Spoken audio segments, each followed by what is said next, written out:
jóvenes del cenáculo. Somos jóvenes del cenáculo. Somos jóvenes de María, llenos del amor de Dios. Bienvenidos a un nuevo programa de jóvenesdelcenáculo.tv. Pueden conectarse a nuestra página www.jovenesdelcenáculo.tv. Estamos muy agradecidos por todos los comentarios que nos dejan. También pueden conectarse a nuestra página de Facebook o a nuestra página de Twitter. Hoy tendremos las 4 secciones habituales: Vox Populi, un mensaje con Carlos, la nota del tío Santi y habla con Paula. En el programa pasado tuvimos la entrevista de la psicóloga Luz Enela Llano, que nos contaba acerca de las familias disfuncionales y de su centro terapéutico. Esta entrevista la continuaremos viendo en un próximo programa. Nuestra invitada de hoy es Juliana Zuluaga, la hija del candidato presidencial Óscar Iván Zuluaga. Ella tiene un testimonio muy bonito para contarnos. Hola y bienvenidos amigos de Jóvenes del Cenáculo. Hoy estamos con una joven talentosa, una joven bella colombiana que va a compartir hoy un pedazo de su historia. Juliana Zuluaga. Bienvenida, Juliana, a nuestro programa. Muchas gracias. Un saludo a todos. Bueno, estamos felices de tenerla hoy con nosotros. Sabemos que ella tiene una agenda muy ocupada hoy en día, ya que es la hija de nuestro candidato presidencial Óscar Iván Zuluaga y su señora Marta Ligia. Queremos un poco que nos cuentes, Juliana, cómo ha sido tu vida familiar, cómo fue tu infancia, un poco también cuéntanos de tus padres, cómo ha sido todo este ámbito y cómo ha estado presente Dios en la vida de ustedes. Bueno, pues yo creo que nuestra historia familiar y con Dios viene desde mis abuelos. Ambas partes, mis abuelos por la de mamá y papá son católicos, súper practicantes, mis abuelas son personas muy devotas y yo creo que esta fe se la han transmitido a sí mismo a mis papás, a todos sus hijos, y desde muy chiquitos mis papás siempre nos obligaron a ir a misa, nos enseñaban a rezar en las noches, siempre una familia muy unida. El domingo siempre el plan era ir a misa y después ir a donde mis abuelos. No sé si sepan, mis abuelos venden ahí afuera de la parroquia empanadas para construir otra parroquia y apoyar parroquias en el sur. Y así ha sido nuestra vida. Digamos que toda la vida hemos estado rodeados de los valores católicos, de nuestra religión. Dios siempre ha estado muy, muy presente. Mi mamá sobre todo es una mujer muy devota. Y eso es lo que me han enseñado a mí y a mis hermanos. Y digamos que yo creo que la fe en los jóvenes es un poco diferente porque a nosotros nos tocó otro mundo, ¿no? Nuestro mundo te ataca mucho más todo el tema de la homosexualidad, del aborto, de las relaciones sexuales antes del matrimonio, como todos estos temas que atacan a nuestra juventud, que probablemente a nuestros padres y a la generación de arriba no le eran tan significativos. Implicó que yo en una época de mi vida, como que me entrara esa época de los 15, ¿no? De octavo, de octavo y los 15, donde uno, si el papá le dice que sí, uno quiere ser el no, y el papá le dice usted no sale y uno quiere salir. Y yo me alejé mucho de Dios. Estuve 1 año y medio probablemente sin rezar, sin ir a misa, sin comulgar. Perdí mi fe un poco. Igual nunca ataqué a Dios, nunca pues, le eché culpa. Sí, no. Yo simplemente dejé de creer, simplemente empecé a andar por el camino del mal, y donde está el mal pues no está Dios. Eso sí es una lección clara, y no es que la gente ande haciendo cosas malas y le diga, ay, Diosito, ayúdame, ahí no está Dios.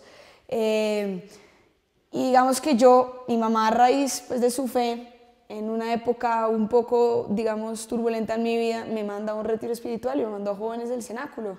Y yo estaba castigada. Yo me acuerdo en ese retiro cuando era la presentación, que yo me paré y todo el mundo dijo, no, yo estoy aquí porque quise, porque mi amigo me invitó, porque es que mis primos lo hicieron, y me paré, yo digo, estoy obligada a castigar y no quiero estar acá y no conozco a nadie.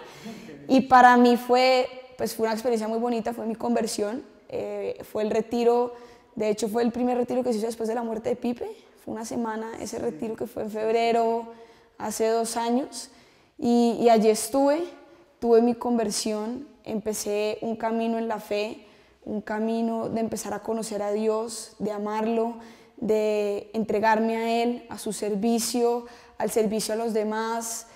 Y eso ha sido mi vida los últimos 2 años. Mejoré totalmente la relación con mi madre, con mis papás, con mis hermanos. O sea, en todo sentido, como que nuestra casa volvió a ser como súper tranquila. Y en eso llevo yo 2 años y con mi mamá puedo vivir esta fe. Esas son las oraciones que Dios escucha de una madre orante por sus hijos. Creo que durante todo este periodo... Y las abuelas. Claro, durante todo este periodo Marta Ligia, su padre, me imagino también, tu papá, estuvieron orando todo el tiempo por ti, por tu conversión. Pero hay algo que me llama la atención de tu testimonio y es que en tu comentario me cuentas que hubo 2 momentos en tu vida en donde te obligaron a ir a misa y en donde te obligaron a ir a un retiro.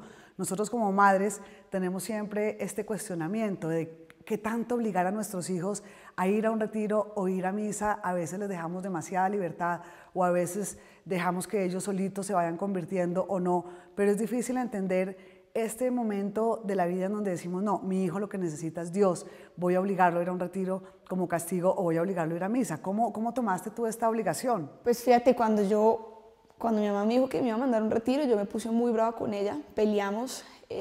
Yo creo que yo no le hablé a ella durante unos buenos días, un poco grosera. Y yo me acuerdo que me dijo, ve y te inscribes y tenía que venir a la casa a pagar. Y yo le dije, si tú me obligaste, yo no voy a hacer nada de eso. ¿Cuántos años tenías? Yo tenía 17 años. Pero fíjate que esa obligación, digamos, sí, pues el haberme ya obligado a ir a este retiro, pues significó mi conversión y significó que yo lleve 2 años en el servicio a Dios y que nuestra relación haya mejorado. Entonces yo creo que yo en cierta medida, uno como joven al principio siempre va muy negado, va bravo, pero Dios va actuando y yo creo que eso pasa en los retiros. En los retiros uno el viernes llega negado, sin creer, sin querer estar ahí, sin conocer a nadie muchas veces, pero las mismas oraciones y el mismo Dios te va ablandando el corazón que tú al final terminas agradeciéndole a tus padres. Y respecto a la misa, pues yo creo que también en parte yo haber ido a misa durante toda mi vida fue lo que también hizo que yo tuviera un salvavidas y que Dios me protegiera siempre, incluso durante el año que yo estuve muy alejada de Él, porque yo, a pesar de que estuve lejos de Él, nunca estuve metida en un mundo, digamos, como malo. Simplemente yo pues no creía en Dios y no me importaba la religión, ni la fe, ni la espiritualidad. Yo simplemente andaba por mi vida, de fiestas y con los amigos. Pero yo creo que Él también me protegió y yo sí creo que los padres tienen una responsabilidad muy grande en enseñarles a sus hijos sin miedo y mostrarles lo que es Dios. Y en cierta medida a veces sí se necesita que lo obliguen a uno. Claro. Me toca también un poco el tema que nos comparte Juli sobre la apatía espiritual en la que viven hoy en día los jóvenes. Vemos a jóvenes en donde están totalmente ausentes de la vida espiritual. Hoy vemos que a Dios ya no se le toma en cuenta en las universidades, en los colegios, y los jóvenes un poco no tienen ese salvavidas del cual nos hablas tú. ¿Cómo has podido tú encontrar ese salvavidas en tu vida y cómo has podido un poco como botarle ese salvavidas a los jóvenes que tienen algo que ver contigo o que tú has encontrado en tu camino? Yo creo que lo más importante es la coherencia y el testimonio que uno da. Antes, cuando a ti la gente te conoce, cuando tú no tienes a Dios en tu corazón, tú eres una persona completamente diferente. Tú actúas a veces con rabia, tienes odios, resentimientos, no perdonas fácilmente, a veces ni siquiera perdonas, te cuesta pedir perdón, te cuesta aceptar tus errores y es porque eso es el mal, todas esas cosas y esos sentimientos es lo que precisamente el mal va alimentando tu corazón. Y cuando tú tienes una conversión o tienes a Dios en tu corazón, tú empiezas a llenarte de amor por los demás, empiezas a perdonar, a pedir perdón, a ser una persona mucho más tranquila, mucho más pasiva. Y yo creo que para mis amigos y para la gente con la que yo ando, eso fue algo primordial, ver que yo era una mujer que antes lo primordial era la fiesta o salir, tomar, y de la nada dedicar mis fines de semana a retiros, irme a misiones, irme 3 meses de misión a África, irme como todas estas cosas que tú vas diciendo antes de las más peleonas y ahora ya no pelea, no le tiene odio a nadie, no tiene rencor. Y yo creo que eso, la gente empieza a ver la felicidad con la que tú vives y empiezan a envidiarlo. Y yo tengo, fíjate, muchas amigas mías que no son de mi grupo de mis mejores amigas, pero compañeras mías, a la persona que buscan y se acercan cuando están tristes es a mí. Porque saben y encuentran y ven en ti como esa felicidad con la que vives. Y yo creo que eso es lo que Dios genera en los jóvenes. Y yo estoy completamente segura de algo. Todos los jóvenes en algún momento negamos, no necesito a Dios, pero todos lo quieren. Mientras continuamos con la entrevista de Juliana, vamos a ver la nota del tío Santi que nos va a contar cómo manejar en la ciudad. Somos jóvenes del Queridos jóvenes del Cenáculo, cuando venía para acá empecé a pensar qué puedo decirles que les sirva a estos muchachos, a sus padres, a sus amigos y a todas las personas que están viendo este programa en Cristovisión. Venía en el automóvil y me di cuenta que cuando uno maneja a veces tiene una sobrecarga emocional y se pone muy furioso y se llena de rabia y está estresado y quiere llegar ya a su destino. Entonces es el momento de echarse la bendición, respirar profundo y no manejar con odio, no manejar con rabia, manejar con amor. Sí, en vez de cerrársele a darle el paso. Esa persona que se le metió a uno rápidamente, igual de rápido se va. No enervarse, no gritarle, no ponerse a pelear, no enervarse, no ponerse a indisponer a todos los que están en el carro con gritos y cosas que el otro ni siquiera oye. Ceder el paso, ser caballero, ser amable. Y cuando uno está muy angustiado en un trancón, darse cuenta de que Dios está en todas partes. Obviamente es mucho más fácil encontrar al Señor en un oratorio, en la Basílica del Sagrado Corazón en París, en Monserrate, en Buga o en Chiquinquirá, pero Dios está en todas partes, está en un trancón, está en una fila de un banco. Y ahí es donde podemos nosotros también ofrecerle a Él ese momento que nos parece a nosotros aburrido y hacer de ese momento aburrido algo que juegue a favor. Como hace Dios, que de un poco de boñiga de vaca saca una orquídea, nosotros de algo malo sacar algo bueno. Y hay una oración muy importante cuando uno está estresado y es: Señor Todopoderoso, despéjame el camino y ayúdame a llegar bien y a tiempo a mi destino. Al darse la bendición, cuando uno va manejando, inmediatamente ya hay una descompresión. Y hay que pensar: Dios mío, ayúdame a no tener un accidente, a no causar un accidente, a no ir a atropellar a nadie, a un niño, a un borracho, a no ir a coger un perrito. Ponerse en manos de Dios para manejar y ofrecerle a Dios ese momento que puede ser muy estresante y que uno lo convierte en una oración. Amén. Con esto aprendemos que con el tráfico hay que tener paciencia para tener un buen día. Ahora vamos con Carlos, que nos tiene un mensaje sobre Proverbios. Somos jóvenes del Cenáculo. Hola, en el día de hoy deseo hablar acerca de El Buen Camino, un fragmento hermoso en Proverbios 4, 20, 27. Dice así: Hijo mío, atiende a mis palabras, escucha mis consejos, que no se aparten de tus ojos, guárdalos dentro de tu corazón, porque son vida para el que los sigue, son salud para su cuerpo. Por encima de todo, guarda tu corazón, porque de él brota la vida. Aparta de ti la lengua tramposa y aleja de ti los labios falsos. Que tus ojos miren de frente y tus pupilas se dirijan hacia adelante. Fíjate bien por dónde pones tus pies, que todos tus caminos sean seguros. No te desvíes a tu derecha ni a tu izquierda. Aparta tus pasos del mal. Esta cita nos hace una bella invitación para cuidar nuestro corazón y va en 3 líneas. Primero, cuidar nuestras palabras. Segundo, cuidar nuestros ojos. Y tercero, cuidar nuestros pasos. En esta primera, la invitación es a que nuestra boca diga palabras constructivas, y si corregimos al otro, ojalá que partamos desde nuestro propio ejemplo.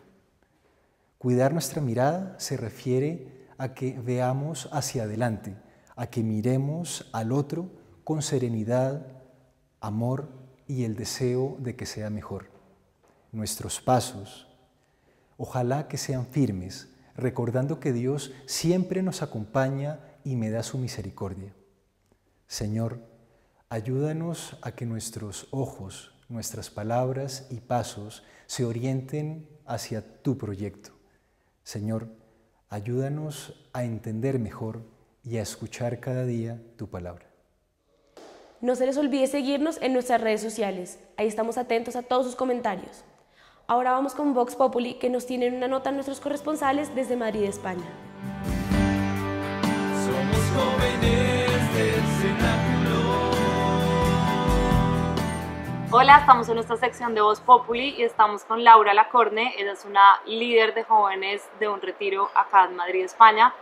Y Laura, queremos preguntarte cómo consideras tú que es la relación de los jóvenes acá en España con Dios. Pues sinceramente por la cultura que se nos ha impuesto, Dios aquí tristemente es un Dios castigador. O sea, en el colegio es no hagas esto porque Dios te va a castigar, o no contestes a tus padres porque Dios te va a castigar. Creo que es un Dios sumamente lejano y no representa lo que es realmente el puro amor. ¿Qué has hecho tú para que los jóvenes cambien esa forma de ver de Dios? Bueno, yo sinceramente no creo que haya hecho algo en particular. O sea, yo desde que conocí a Dios me considero un mero instrumento suyo, nada, y es difícil decir eso, creo. Pero el presentarles y decirles, mira, es que es tu amigo, o sea, no es nada más que eso, es una persona que siempre te va a ayudar, no te va a dar la espalda como el resto, y es amor, y es o sea, es muy fácil decirlo ahora mismo aquí en palabras, pero es bastante complicado, y es una lucha que creo que siempre tendremos. Bueno, Laura, para nosotros a veces como jóvenes es muy difícil orar. Cuéntanos tú cómo oras.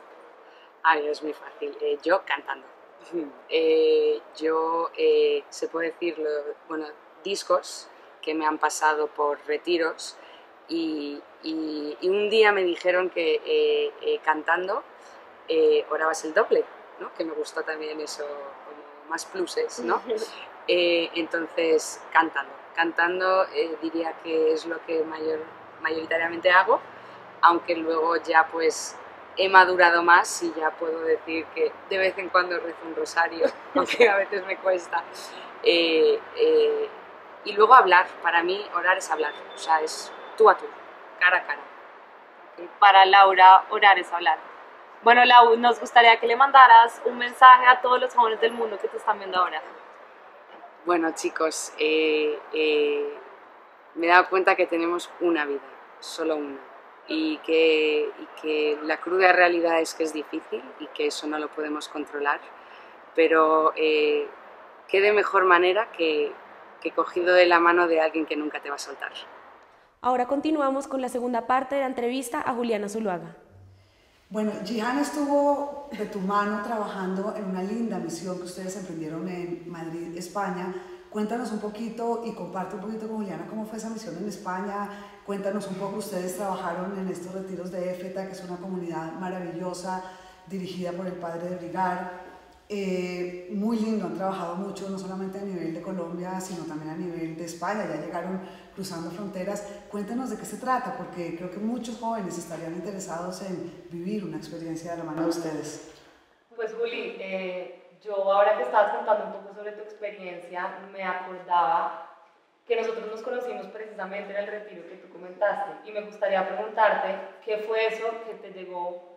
¿Qué fue eso que tú dijiste, bueno, me gusta el retiro, me interesa, y cuándo sentiste a Dios? Yo me demoré un poco.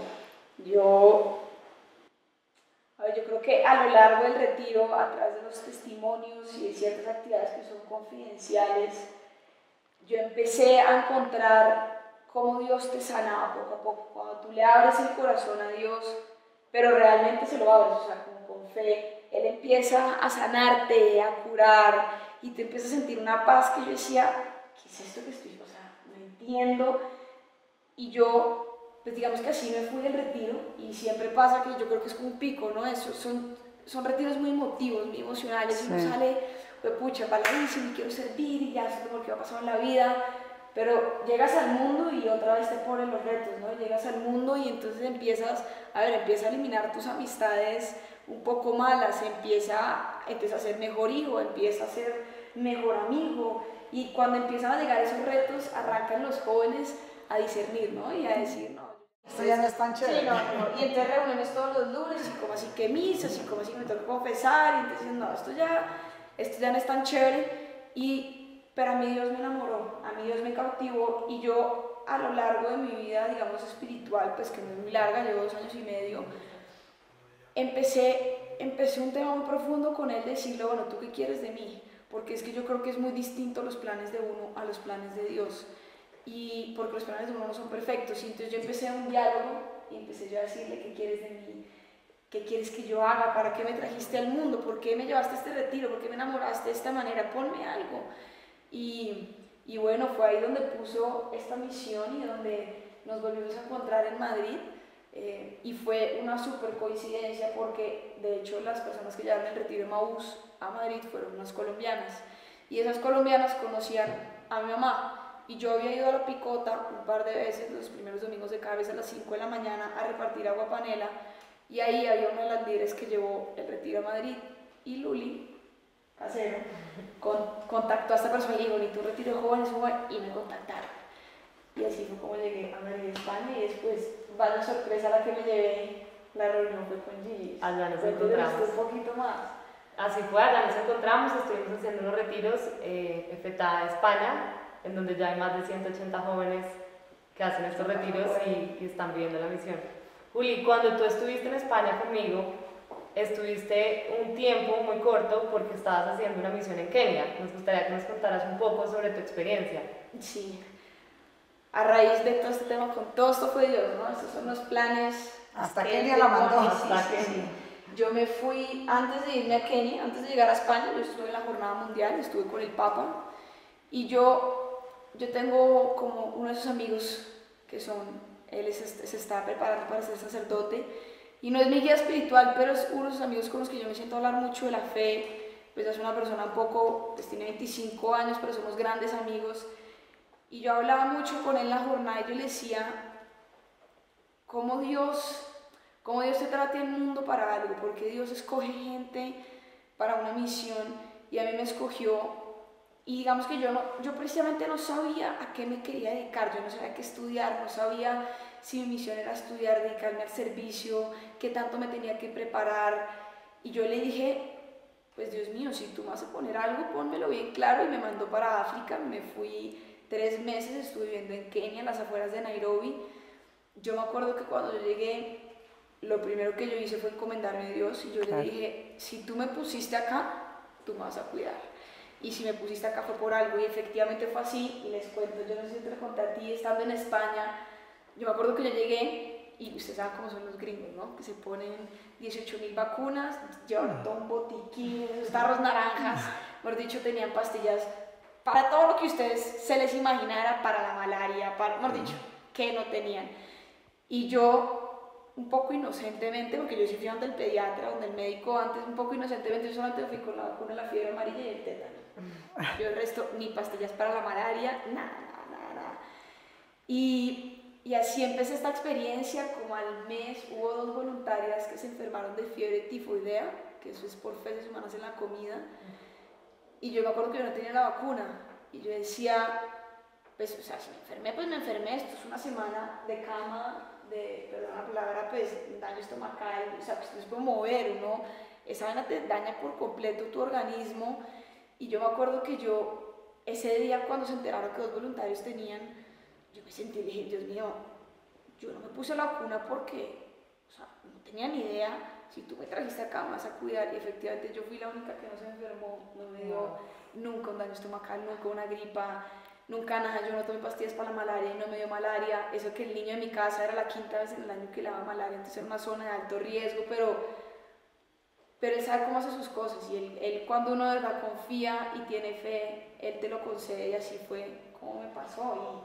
Y pues esa fue mi experiencia, trabajar con niños, donar mi tiempo, donar de mi plata, de mis recursos, porque cuando tú estás allá te das cuenta lo afortunado que eres allá. Yo me acuerdo, yo sí te conté esta historia, la historia de una niña que un día yo llegué y tenía un tobillo hinchado. Yo le dije que qué le había pasado, y el día anterior nos habíamos quedado con los demás voluntarios jugando como hasta las 9 de la noche, entonces, y ellos no tenían electricidad, entonces esto era a la luz de la luna y las estrellas, y yo, como a las 2 horas se me inflamó el otro tobillo, y yo dije, esto ya puede ser tétano, no es algo, llevémosla al médico. Y entonces la llevamos al médico, ponle tú cuánto costaron, tenía una infección en la sangre, ponle tú cuánto costó la atención, los medicamentos, los exámenes, o sea, todo, la atención del médico, los exámenes, el tratamiento, todo. ¿Cuánto le ponen? No, ni idea. ¿Cuánto? Esto nos denota que la mejor vacuna que tenía Juliana era Dios, era tener a Dios en su corazón. Y a veces nos llenamos de vacunas falsas, de botiquines, de inyecciones, de cosas materiales, y a veces solamente la fe es nuestra mejor vacuna para la vida. Hemos llegado al final del programa del día de hoy. Continuaremos con la entrevista de Juliana en el próximo programa. No se les olvide seguirnos en nuestra página www.jovenesdelcenáculo.tv y que Dios los bendiga. Queridos jóvenes, me alegra mucho que estén sintonizando en este momento este programa, que sobre todo están haciendo un alto en el camino. Yo sé que ustedes están anhelando en lo más profundo del corazón la alegría, la verdadera paz, un sentido de su vida. Yo simplemente quiero decirle, abren el corazón a Dios. No hay nadie como Dios que pueda darles ese sentido profundo que van buscando. Él nos transforma en la vida, le da sentido a todo lo que hacemos y vale la pena, verdad, experimentarse. Atrévanse a seguir a Jesucristo. Es Él el único que nos puede tender la mano realmente, nos puede llenar el corazón de ese amor que vamos buscando, de la alegría de vivir cada día, de sentir que vamos viviendo una vida con ilusión, con esperanza, que podemos hacer algo grande con nuestra existencia. Muchos quisieran quitarnos los sueños, las ilusiones para seguir adelante. Atrévanse ustedes a seguir a Jesucristo y van a ver que Él les va a planificar la vida. No se dejen quitar los sueños que tienen lo más profundo del corazón. Jesucristo vino para darnos vida, vida en abundancia, esa vida que todos tanto anhelamos. Déjense amar por nuestro Dios, síganlo a Él con radicalidad y van a ver la maravilla de Dios. Por algo es Dios, por algo después de 2000 años sigue siendo el Señor de nuestra historia. Él nunca los va a defraudar. Acójanse a nuestro Señor, ámenlo con el corazón, síganlo con radicalidad y van a ver su vida, cómo se transforma. De verdad, quiero verlos a todos alegres, felices. Sigan a Jesucristo nuestro Señor, que Él nunca los va a defraudar.